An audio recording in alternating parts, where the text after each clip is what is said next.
Prajurit Angkatan Bersenjata Ukraina yang bergerak maju ke wilayah Rusia dapatkan serangan yang tak diduga-duga. Rekamannya ramai beredar di media sosial Telegram pada Sabtu 28 Desember 2024. Kelompok khusus Legion Kaukasia di dekat Pokrovsk mencoba menjalankan misinya untuk melawan Rusia.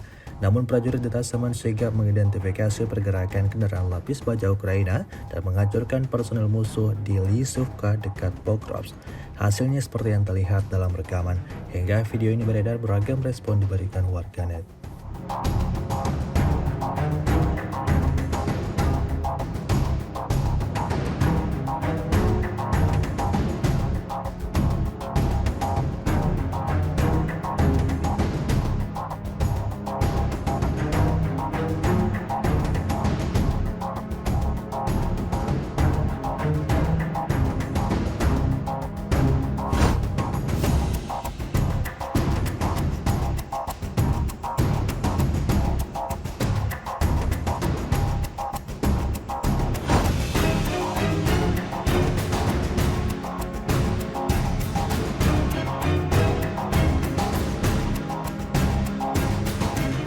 Download Tribun X sekarang, menghadirkan lokal menjadi Indonesia.